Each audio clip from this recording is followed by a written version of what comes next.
Bonsoir, très heureux de vous retrouver pour le 7-8, c'est votre émission d'actualité sur TV78, nous sommes le lundi 2 octobre, voici les titres. 2 nouvelles brigades de gendarmerie dans les Yvelines, elles font partie des 238 nouvelles qui vont s'implanter sur le territoire français d'ici 2027. Emmanuel Macron a dévoilé la liste cet après-midi à l'occasion d'un déplacement dans le Lot-et-Garonne. L'une de ces brigades sera fixe et déployée à Bennes, l'autre sera mobile et implantée à Rambouillet. Et démystifier un univers parfois obscur mais ô combien important dans notre quotidien, le Sprint Camp qui s'est tenu à Elancourt avait pour but d'initier au métier du digital. Pendant 10 jours, les participants ont été formés à la création de sites internet ou encore à la cybersécurité. Retour d'expérience dans cette édition. C'est un début de saison parfait pour le Plaisir Rugby Club. Les Yvelinois comptent 3 victoires en autant de matchs dans le championnat de Fédéral 2 où ils sont en tête. Hier, le PRC n'a fait qu'une bouchée d'Antony dans la 3e journée. Score final 43-10, le résumé de la rencontre à suivre. Et puis l'invité du 7-8 en deuxième partie d'émission, nous reviendrons sur la pose symbolique de la première pierre du centre de la fondation Anne de Gaulle. C'était ce matin à Montigny-le-Bretonneux. Dans un an, la ville accueillera Agora, le premier village 100% inclusif. Nous avons rencontré Jean Vendroux, le président de cette fondation créée en 1945 par Yvonne et Charles de Gaulle. Et je suis accompagné pour cette édition du 7-8 de Mickaël Elmidoro. Bonsoir Mickaël. Bonsoir. De la rédaction de TV78. Alors vous êtes bien installé sur notre nouveau plateau ? Il est magnifique, on s'y sent bien et j'espère que l'émission va bien se dérouler. On l'espère. Alors le plateau, vous avez reconnu sans doute la table, mais maintenant derrière il y a une petite partie salon où dans quelques jours, on l'espère, on pourra recevoir nos invités. On va vous proposer également des chroniques avec un écran qui sera installé. On prend peu à peu nos marques, on s'installe petit à petit sur ce nouveau plateau de TV78, mais la formule reste toujours la même, de l'actualité, des infos pratiques, des idées de sortie à distiller dans cette édition du 7-8. Alors dans quelques instants, Mickaël, avec vous, on va faire le point sur l'actualité à retenir de ce lundi dans les Yvelines. Vous nous parlez aussi de sport. De quoi s'agira-t-il ce soir ? Alors on va parler de l'entraînement qui a eu lieu aujourd'hui du Pays de Galles. Pays de Galles qui est engagé dans cette Coupe du Monde de rugby 2023. Il y avait environ 1000 personnes autour du terrain pour encourager les Gallois dans la suite de la compétition. On parlera aussi de Plaisir, vous l'avez dit, un Plaisir qui a remporté son 3e match en Fédéral 2, 3e match sur 3. On parlera également de football avec la Coupe de France et le 4e tour de cette magnifique compétition qui est la Coupe de France. On dira un mot aussi tout à l'heure de météo, puisque en ce moment il fait très chaud dans les Yvelines et dans le reste de la France. Il y a un été indien qui se poursuit. Tout ça, ce sera dans quelques instants sur TV78.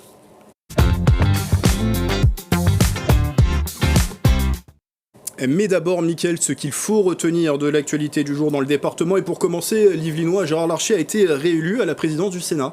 Aucune surprise puisque la droite avait conservé la majorité à la Chambre haute après les élections sénatoriales du 24 septembre. Gérard Larcher a obtenu cet après-midi 218 voix sur 348 votants. Il remplit donc pour un 5e mandat de président, poste que l'ancien maire de Rambouillet a occupé de 2008 à 2011 et depuis 2014. Je le disais dans les titres, bientôt 2 nouvelles brigades de gendarmerie dans les Yvelines. Elles font partie des 238 nouvelles brigades qui vont être déployées d'ici 2027 sur le territoire français, annonce cet après-midi d'Emmanuel Macron lors de son déplacement à Tonneins dans le Lot-et-Garonne. L'une de ces brigades yvelinoises sera fixe et implantée dans la commune de Bennes. L'autre sera mobile et basée à Rambouillet. Selon l'Élysée, le but est, je cite, de répondre à la hausse de la délinquance en milieu rural et de renforcer le lien entre les populations et les forces de l'ordre 3 mois après les émeutes. Le premier village 100% inclusif de France s'implante dans les Yvelines et c'est à Montigny-le-Bretonneux.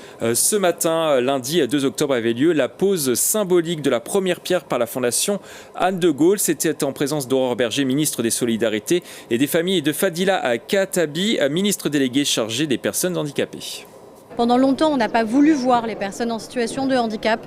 Pendant longtemps, on a préféré presque les parquer dans des établissements qui étaient dédiés, mais qui étaient éloignés de nos centres-villes, de nos centres-bourgs. Là, l'objet même de cet établissement, c'est justement de ne pas en être un, d'être un village qui doit pouvoir accueillir tout le monde, c'est-à-dire des personnes qui ne sont pas en situation de handicap, qui vont pouvoir y circuler, qui vont pouvoir côtoyer tout simplement d'autres Français, sans faire mention de ce handicap. Et ça, je crois que c'est une avancée magnifique. C'est toute l'innovation qui est mise ici au service des personnes en situation de handicap. Il va y avoir un campus recherche, donc très beau projet, un projet en fait très global qui à la fois, il y a les professionnels du médico-social, mais également toute la partie recherche pour pouvoir encore améliorer et apporter les réponses les plus adéquates, les plus, responsables et qui répondent au plus près des personnes en situation de handicap. Baptisé Agora, le village est situé avenue du Parc en face de la déchetterie. Les détails de ce projet en seconde partie d'émission avec l'invité du 7-8, Jean Vendroux, le président de la Fondation Anne de Gaulle. Alors, autre ministre en visite dans les Yvelines, c'est Jean-Noël Barrot. Le ministre délégué en charge du numérique a assisté à l'inauguration du nouveau Data Center Telehouse installé à Manille-les-Hameaux, un site de plus de 10 000 m² consacré au stockage de données. Nous reviendrons sur cette information demain dans le 7-8. La 7e édition du salon Autonomie Job, c'est demain. Le rendez-vous se tient au pôle universitaire Léonard de Vinci à Courbevoie dans les Hauts-de-Seine. Plus de 40 exposants seront sur place pour faire découvrir les métiers du médico-social et de la petite enfance. Vous pourrez aussi y découvrir différentes formations du secteur et les emplois disponibles. Au programme également cette année, un escape game, découverte des métiers, un kit de simulation du vieillissement, un atelier coaching mais aussi un job dating sur les métiers du secteur. Pour terminer, Mickaël, depuis aujourd'hui, c'est le coup d'envoi de la nouvelle campagne de vaccination contre le Covid-19. Elle est ouverte à tous et sans âge minimum. Vous pouvez dès aujourd'hui vous faire vacciner chez votre médecin ou à la pharmacie. Il s'agit de vaccins ciblant le sous-variant d'Omicron XBB 1.5 devenu majoritaire. Toujours sans obligation, cette vaccination reste fortement conseillée pour les personnes les plus à risque. Une vaccination toujours prise en charge à 100% par l'assurance maladie pour l'ensemble de la population. Pour recevoir cette dose de rappel, vous devez attendre au moins 6 mois depuis votre dernière injection contre le Covid-19.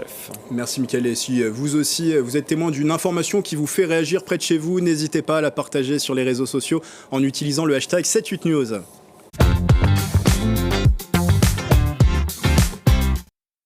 Dans l'actualité également, une formation pour s'exercer au métier du digital. Durant 10 jours, un sprint camp était proposé au campus numérique à Elancourt. Création d'un site internet ou initiation à la cybersécurité. Une trentaine de participants a pu mettre en place différents projets pour gagner de nouvelles compétences numériques. Reportage de Julien Leroy.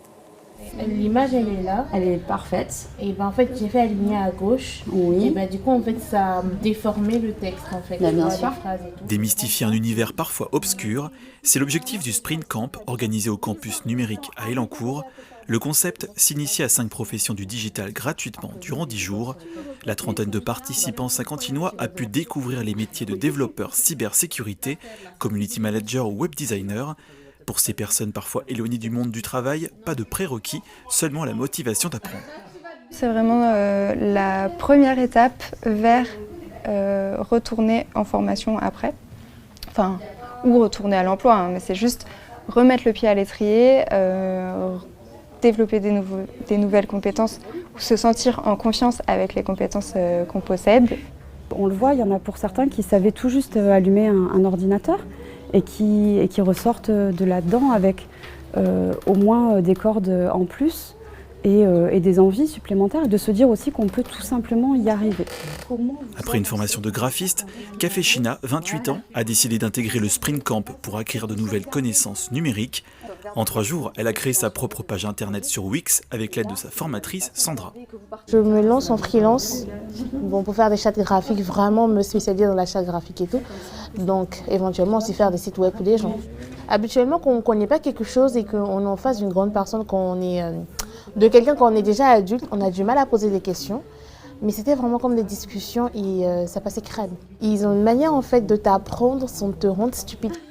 Animation en JavaScript ou création graphique sur l'application Canva, le dernier jour de formation s'est conclu le 29 septembre par une présentation des différents projets entre les apprenants, une occasion de gagner en confiance grâce à de nouvelles compétences personnelles. Si je vous dis l'acronyme CAF, Mickaël, ça vous fait penser à quoi ?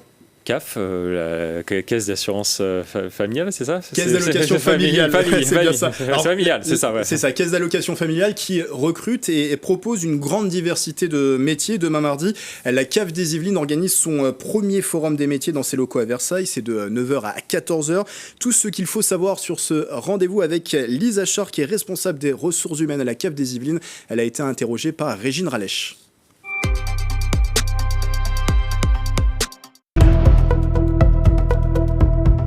La Sécurité sociale lance la première édition de la Semaine de l'emploi à la Sécu, cette semaine du 2 au 6 octobre. Et à la CAF des Yvelines, nous avons fait le choix d'organiser un forum des métiers demain, mardi 3 octobre, de 9h à 14h, ici à Versailles. L'objectif est double pour nous, c'est de faire découvrir la pluralité de nos métiers au plus grand nombre et également de répondre à un enjeu de recrutement qui est fort. Nous avons une pluralité de métiers à la Cave des Yvelines. Lors du forum, nous allons présenter 5 grandes familles de métiers.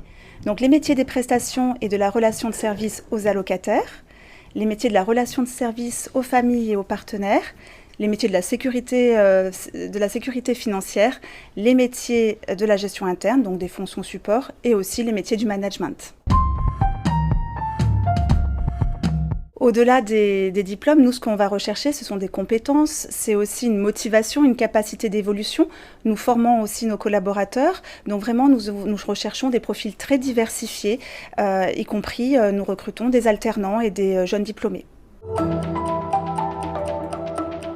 Lors de la matinée, les participants pourront venir rencontrer des collaborateurs de la Cave des Yvelines pour échanger sur leur expérience, leur vécu. Ils pourront également rencontrer l'équipe RH sur le process de recrutement et pourquoi pas déposer leur CV. Pour s'inscrire à ce forum, c'est très simple, il suffit d'aller sur le site caf.fr à la rubrique Ma CAF. L'inscription n'est pas obligatoire, mais elle est recommandée pour une meilleure organisation du forum.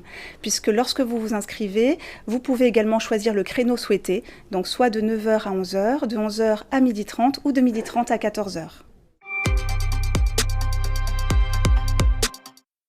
Les élus de Saint-Quentin-en-Yvelines ont fait leur rentrée. Un premier conseil d'agglomération après la pause estivale s'est tenu la semaine dernière avec une trentaine de délibérations à l'ordre du jour. Les 3 choses à retenir avec Mélanie Poquet.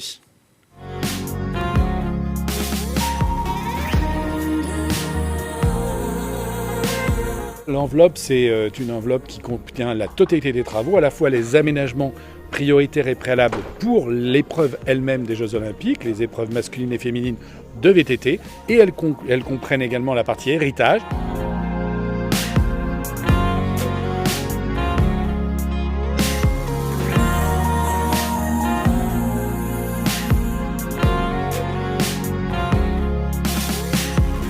Malgré les conditions économiques extrêmement difficiles, on fait tout pour que la culture garde une place de choix. On est convaincu à Saint-Quentin-en-Yvelines que la culture fait partie non seulement du rayonnement d'un territoire, mais aussi de son attractivité et contribue à la cohésion et au vivre ensemble. L'actualité sportive des Yvelines, c'est tout de suite dans le 7-8.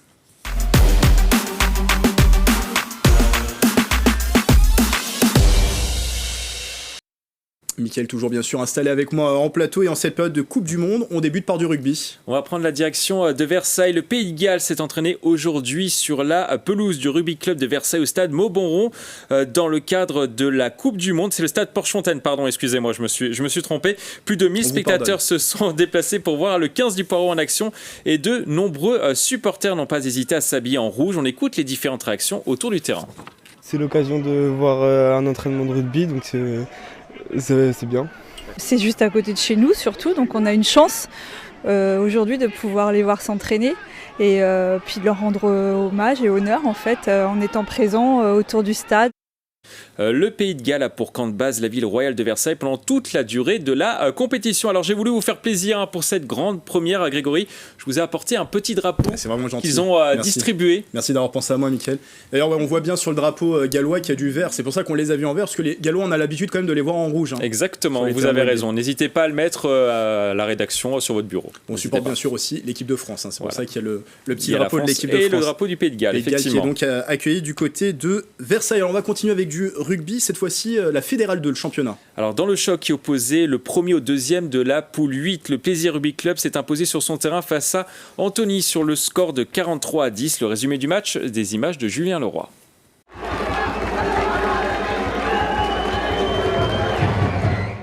Un choc pour cette 3e journée de Fédérale 2. Le leader Plaisir recevait au stade Robert Barran les 2e du classement Antony. Sous le soleil, les joueurs locaux ont brillé ce dimanche 1er octobre. Dominateurs, ils s'imposent assez facilement sur leur terrain sur le score de 43-10. On a fait une bonne entame, on a su marquer tout de suite.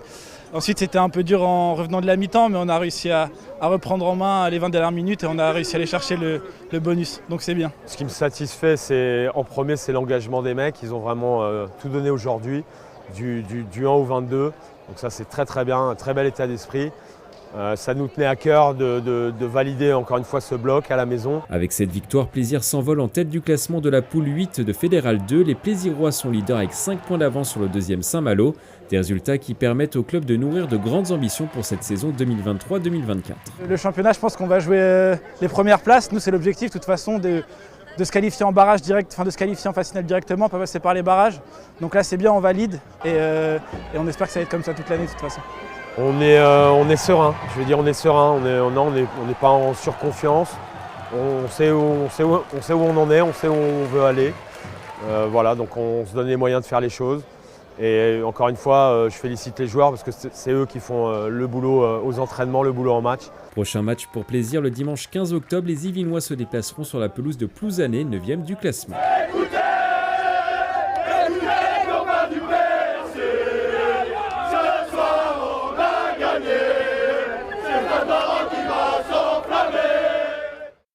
Oui, il y avait de l'ambiance. Grosse ambiance, bravo à Plaisir pour ce début de saison. On espère que ça va continuer. Ça devrait continuer, normalement. Alors, toujours en Fédéral 2, dans la même poule que Plaisir, Versailles s'est imposé dans la douleur à l'extérieur face au MLS GP. Le score 32-26. Au classement, Versailles est 6e avec un bilan de 2 victoires et 1 défaite. De son côté, le MLS GP est 11e avec 3 défaites au compteur. On va maintenant parler de football. On jouait ce week-end le 4e tour de la Coupe de France, une compétition qui passionne toujours autant le public. Parmi les principaux résultats des clubs yvelinois, Naufle s'impose sur le terrain à des Clé-Souilly, 4 tirs au but à 1. Feucherolles perd 4-0 à domicile contre Plessis-Robinson. Maison-Lafitte perd 5-2 à domicile contre Noiséenne.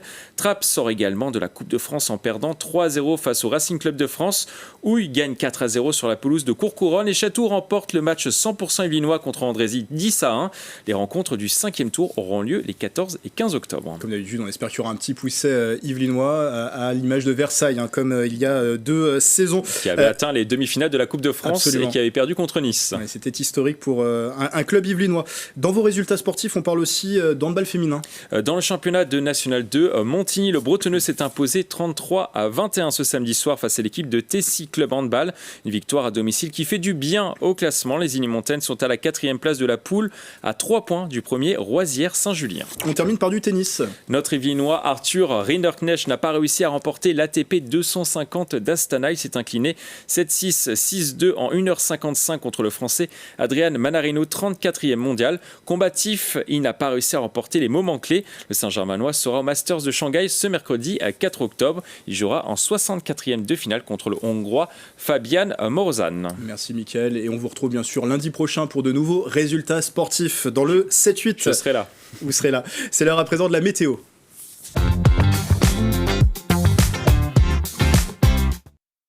Et vous l'avez constaté, je le sais que c'est votre cas, Mickaël, qu'il fait encore très chaud. Il a fait très chaud aujourd'hui dans le département des Yvelines. En ce lundi 2 octobre, le thermomètre qui a grimpé jusqu'à 28 degrés cet après-midi. Des températures inédites pour un début d'automne dans les Yvelines. Elles seront de nouveau élevées en fin de semaine. Vos conseils, Mickaël, en cas de forte chaleur?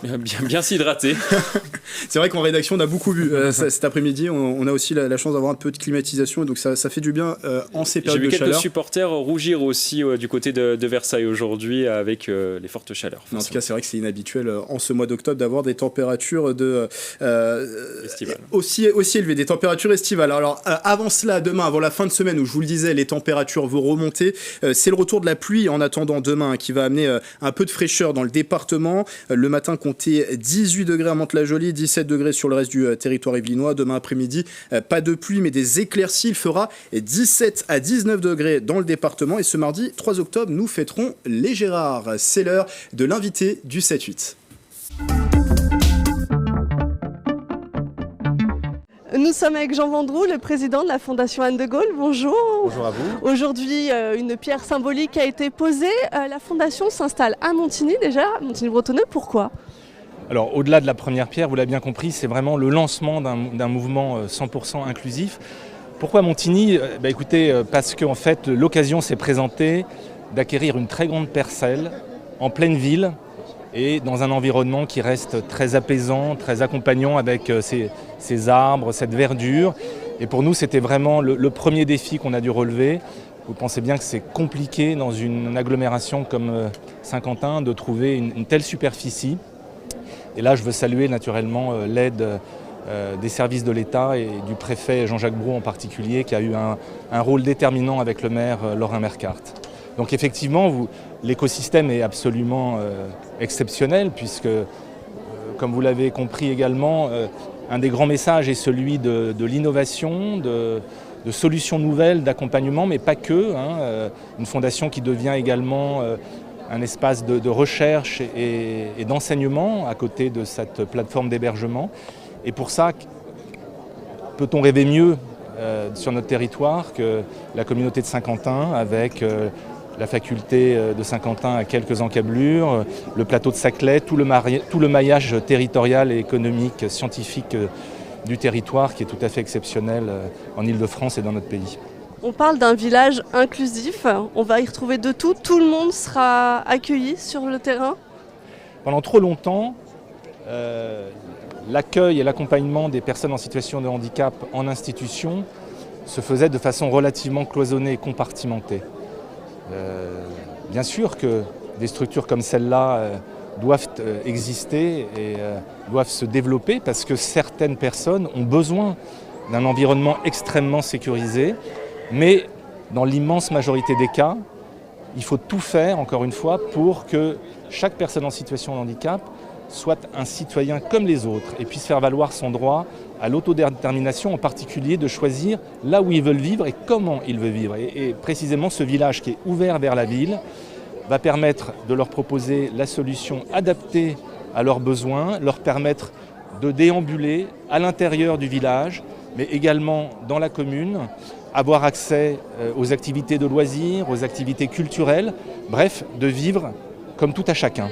Mais pour que ça marche, il faut que les personnes qu'ils vont rencontrer sur leur chemin soient en capacité de communiquer avec elles. Et c'est tout l'idée, justement, d'accompagner la société à devenir accompagnante en donnant à chaque citoyen des clés de communication très simples, mais qui nous permettent à toutes et tous de rentrer en relation avec ces personnes.